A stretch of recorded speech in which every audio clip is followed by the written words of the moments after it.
first visit to the American University of Nigeria, but of course, back in Washington and around the world, the work that is going on here is extremely respected.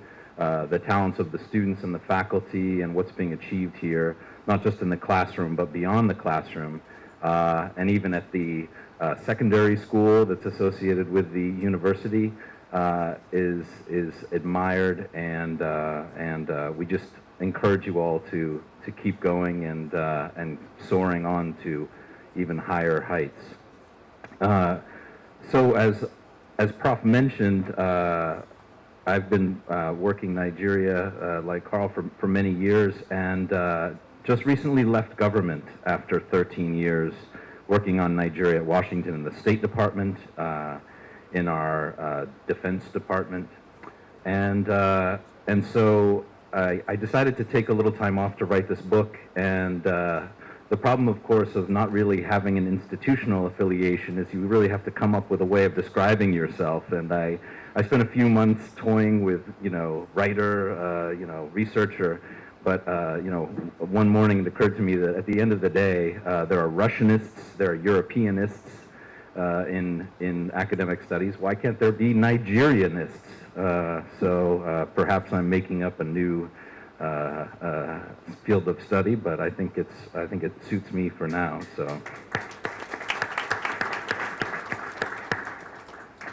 So before I begin my presentation, I want to just remind everyone that I am no longer in government. So all the views that I present are my own. In fact, like a bowl of pepper soup, I think this presentation is going to be a little spicy, and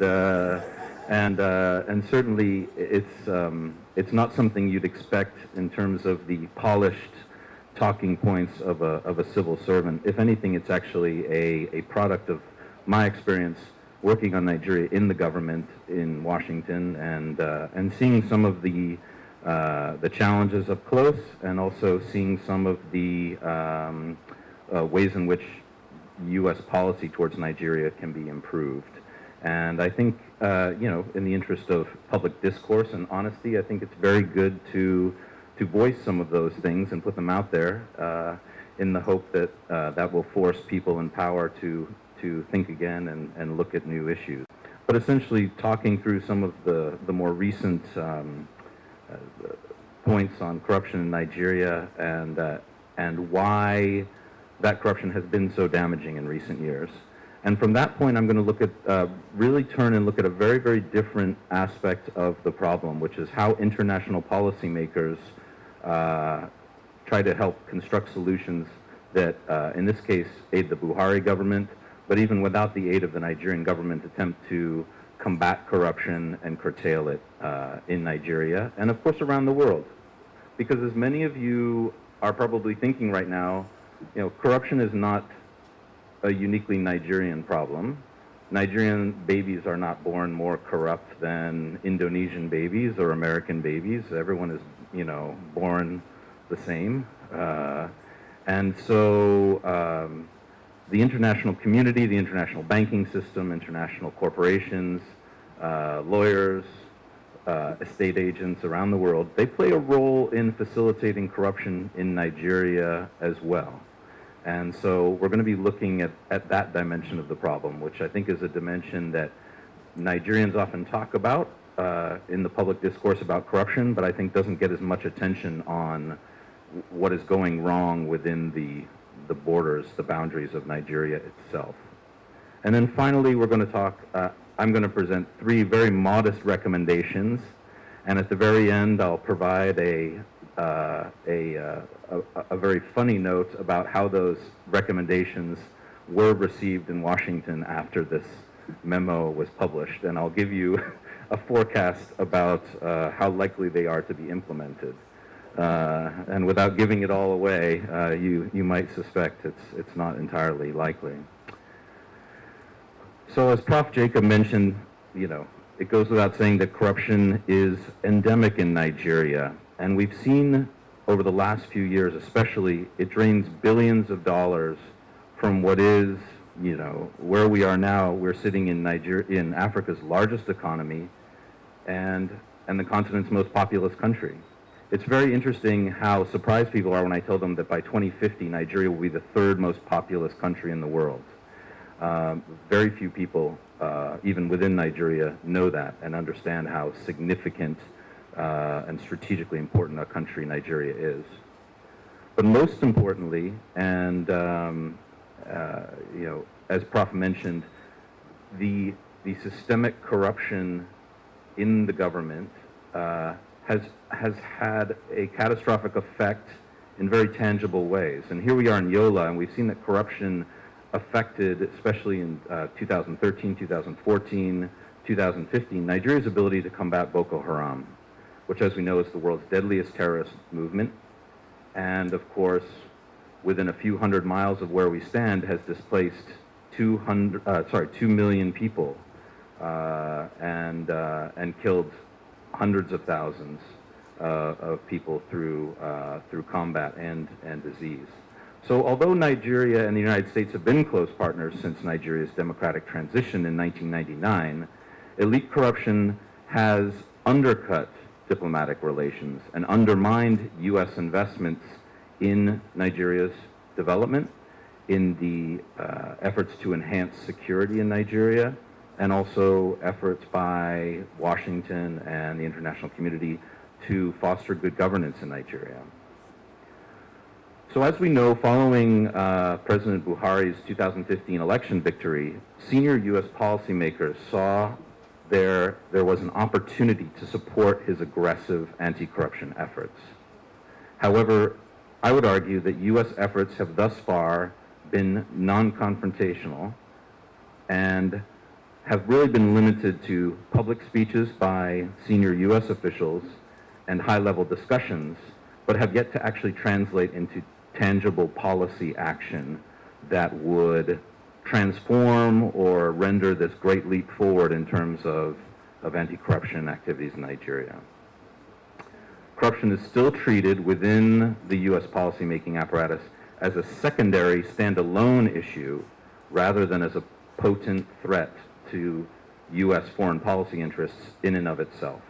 And so to move beyond past mistakes, I argue that U.S. policymakers should commit to deterring official corruption in the sectors and institutions which the United States invests significant attention and resources.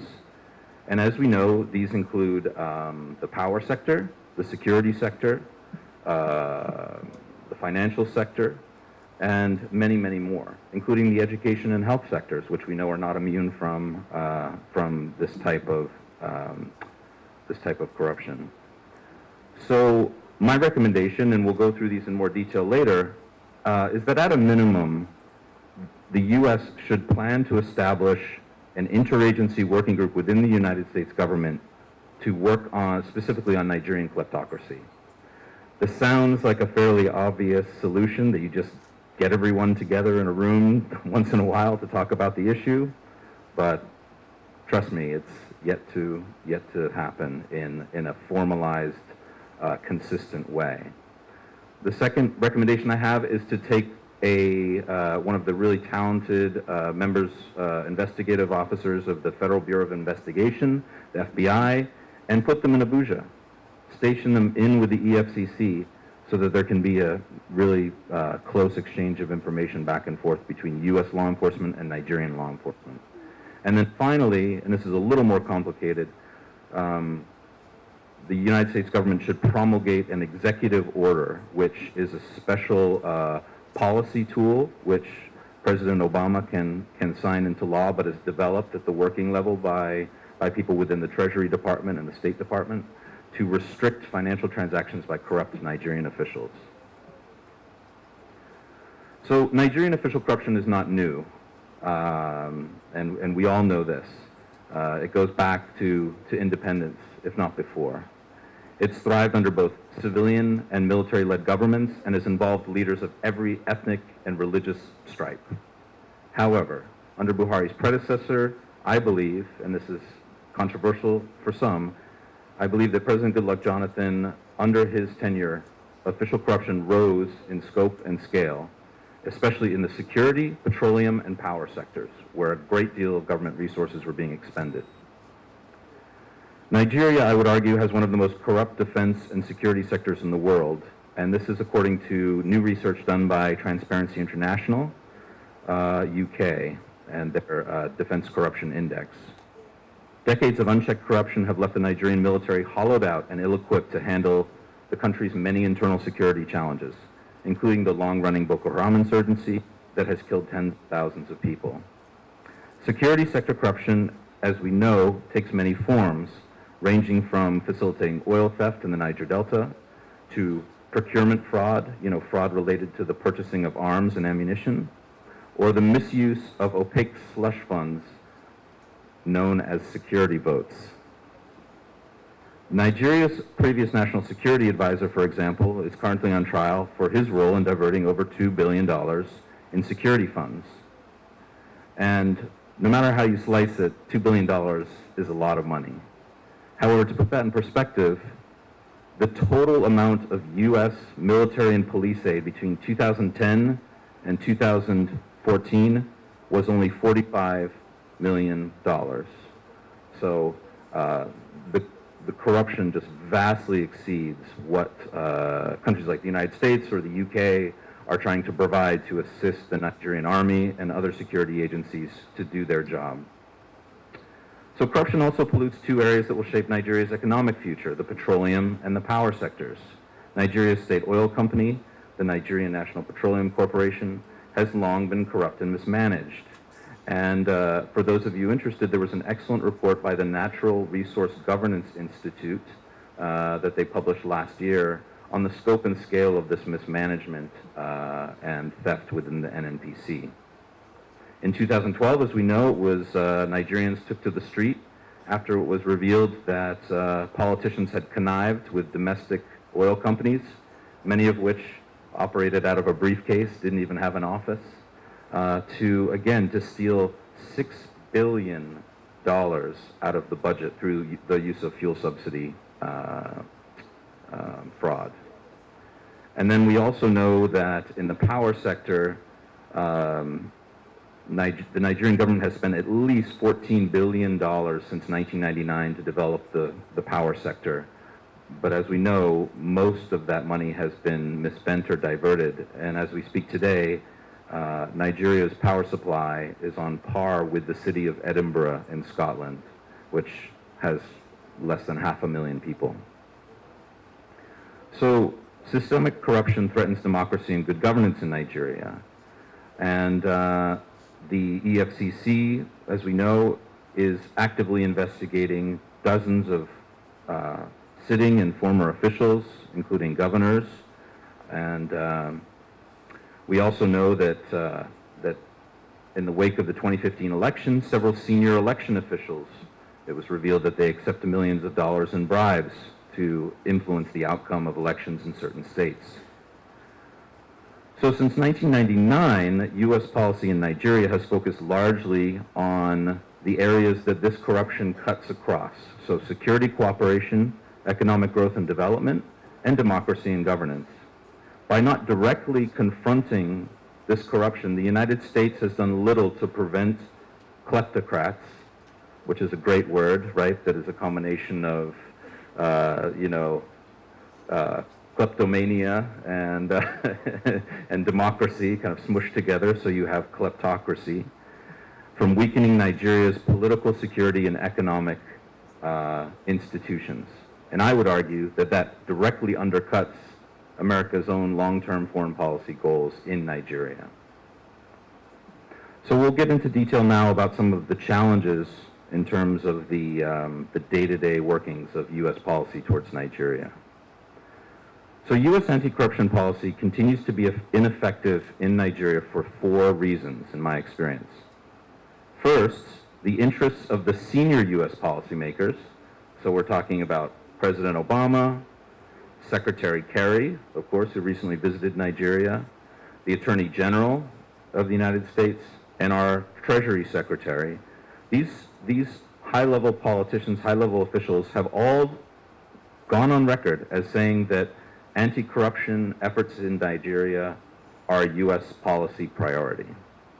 They see it as part of a global effort to combat illicit finance, poor governance, and violent extremism. Because, as we know, terrorist movements both gain legitimacy from attacking corrupt governments, and they benefit from corruption in financing their own activities. Yet, I found that officials serving at the working level, here at the U.S. Embassy in Nigeria, the working level diplomats, military liaisons, and intelligence officers, they are given the job of cultivating strong relationships with the working level politicians, the people here on the ground. So they don't really have the luxury of they have to work with people who are complicit in corruption.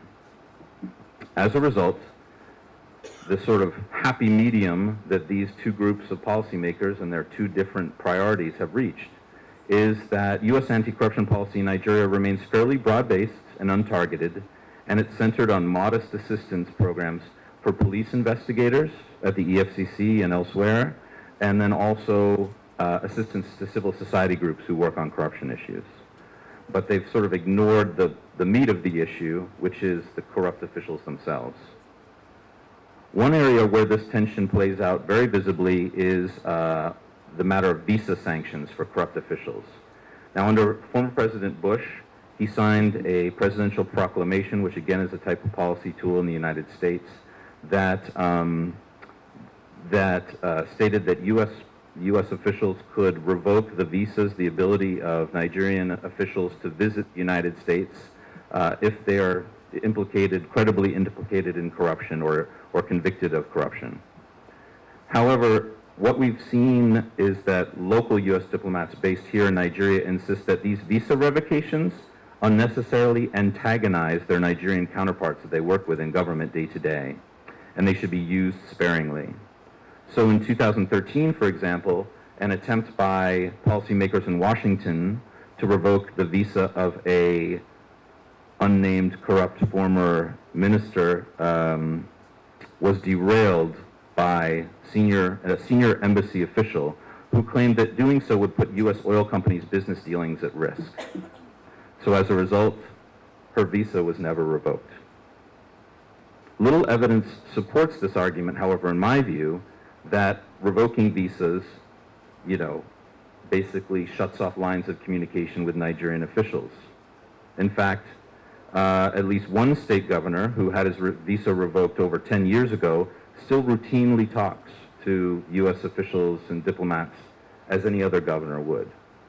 Because, as we know, it's not the end of the world for these ogas at the top to lose their ability to travel to New York. There's still Dubai, London, but the point is that those lines of communication remain open. Second, I would argue that U.S. officials are not using existing tools, things like consular databases, local law enforcement records here in Nigeria, and even just Google to conduct basic due diligence on the people, the officials that they're meeting with, so they can avoid enabling them or giving them sort of favor over those politicians that are not corrupt. And I would cite this fairly glaring example of the fact that the U.S. Agency for International Development and the U.S. Embassy have been working very closely and funding a rice cultivation project owned by former Attorney General Andoka, who, as we know, was implicated in a lot of corruption during his tenure as Attorney General, and in fact, according to news reports, had his visa revoked by the United States for corruption, yet the embassy is still working with him. And so there's this disconnect in terms of what happened a few years ago and what's happening now that needs to be remedied. Third, the anti-corruption work of U.S. law enforcement agencies in Washington is under-resourced given the size and scope of corruption in Nigeria, its destructive impact on U.S. policy interests, and its role in fueling illegal financial transactions in the U.S. and Europe. Although the FBI's International Corruption Unit recently tripled in size, it went from 10 people to 30 people, which doesn't sound like a lot, but it's actually, a real improvement in terms of their capability. They have a worldwide focus. They have heavy caseloads. They're looking at Russian oligarchs, they're looking at Ukrainian, former government officials in Ukraine, Venezuelan generals, but also Nigerian elites. So there's a lot of work to be done. And it takes a long time to investigate, gather evidence, and then prosecute these cases. So it's very labor intensive. And what that means is that at any given time, U.S. law enforcement can only investigate a very, very tiny percentage of the overall possible cases that exist. In fact, I joke that, they don't, when I, pass them some little tips here and there, little information, they kind of remind me that they don't get out of bed unless it's sort of in the hundreds of millions or billions of dollars, because there are so many cases like that coming to them with information about $1 million here or $100,000 there doesn't get on their dance card. So fourth, as with other policy efforts, anti-corruption action has been hindered by interagency divides. And we know that's true everywhere you go, not just in the United States, but in Nigeria as well.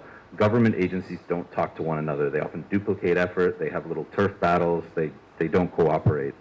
In the U.S., that's true as well. So the Department of State, the Department of Justice, the Department of Treasury, which is responsible for financial matters, and the intelligence community in the United States rarely collaborate together to combat corruption. It really depends on sort of the working level guys, like when I was in government, sort of the working level guys sort of knowing who to call and sharing information that might be helpful to their colleagues at other agencies. But there's no systematic way of sharing that information. So for example, the State Department and the intelligence community do not routinely provide tips, background information, or expert advice to the Justice Department investigators who are working to locate and seize assets stolen by Nigerian kleptocrats. Further, frequent personnel turnover at the working level has hindered attempts to forge this cooperation. And we know that's a common problem in government. People move jobs and they change assignments, and expertise takes a long time to cultivate and develop. And the spider webs of corruption that officials in Nigeria or elsewhere have woven are extremely complex and can take a lifetime to untangle. So after looking at this issue and thinking about it, I came up with 3 recommendations that I thought were fairly straightforward, wouldn't require a lot of extra money for programs from the U.S. Congress, and that would lead to some very tangible results. And they are threefold. First is that interagency working group I talked about. So this internal discussion forum would be useful for sharing information and improving coordination, especially between Washington, the U.S. Embassy in Abuja, and officials in the intelligence community and other government departments that work on kleptocracy in Nigeria. And that better communication at the working level could facilitate the stronger vetting of potentially corrupt Nigerians that the U.S. government works with or invests assistance money in, or projects or companies. And it would also discourage sort of people putting their blinders on and making decisions in a vacuum. It would sort of air out some of the decision making. Second, I think it's a great idea to establish a permanent FBI special agent corruption investigator at the U.S. Embassy in Abuja to do that day-to-day sort of nitty-gritty, down-in-the-weeds information exchange with the EFCC and other agencies in Nigeria that are collecting information and trying to prosecute corruption. Because a lot of the evidence exists in Nigeria, but a lot of the money exists overseas. And so the challenge is connecting those two dots. You know, the US, the UK, they may know where the money is, but they don't know how it got there. And the Nigerian government may know how the money got there, but they don't know where it is.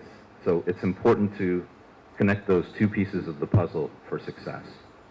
And I also believe that we should put an EFCC guy, you know, in the FBI in Washington. You know, there should be someone in both places playing that push-pull role.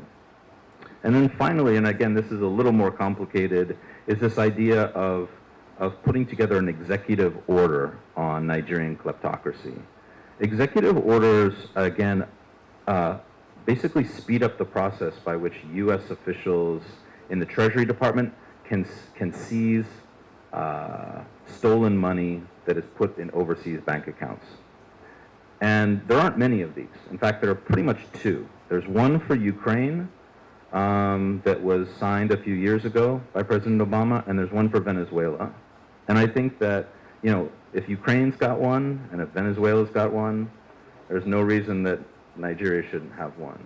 Because I think that it has the same foreign policy importance, and it has certainly the same ramifications in terms of the amounts of money.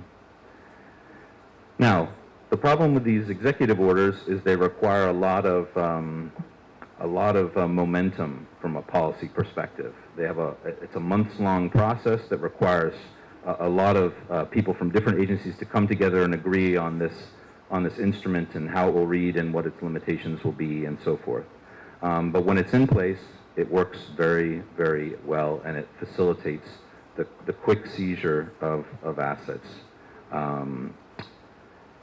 The other tool that would be very important would be the passage of a law called the Global Magnitsky Human Rights Accountability Act, which is currently under deliberation in the U.S. Congress.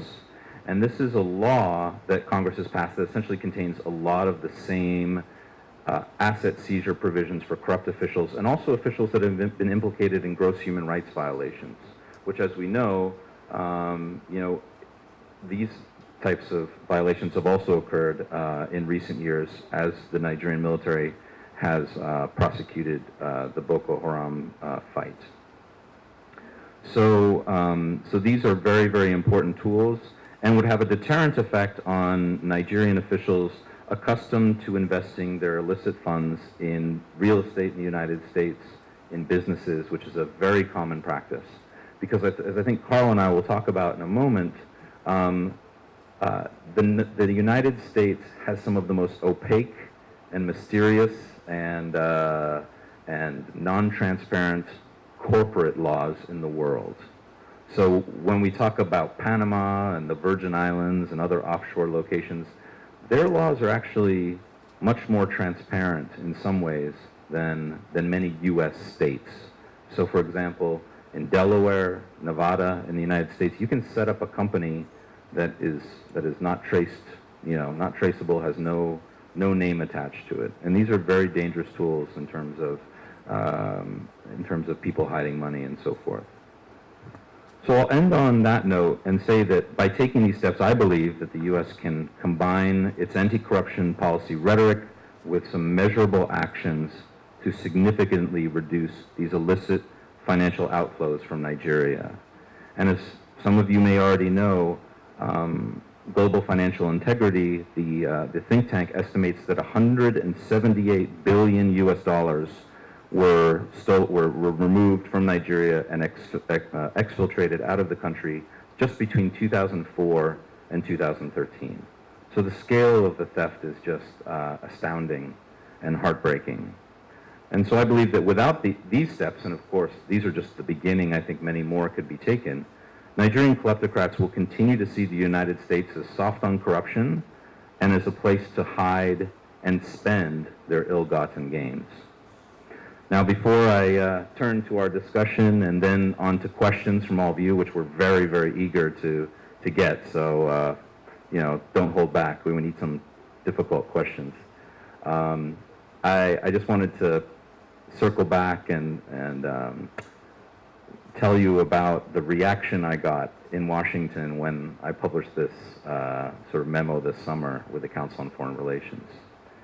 It was very much appreciated by a lot of the different actors in the government, except for the U.S. Embassy. They were very disappointed that they were called out specifically for not being tough on corruption. But I think the evidence is there that they're not, and that they need to do better. But these three recommendations that I put forward, sort of again as an aside, friends within the government told me that really none of these three things were going to be possible. And so, as we talk about them here tonight, it seems like I need to go back to the drawing board and come up with three more recommendations that are even more modest and even more achievable, because I thought I did a pretty good job at keeping things very small. But anyway, thank you so much for your attention, and we look forward. Carl and I are going to have a quick interaction, and then we'll turn to questions from all of you. Thank you.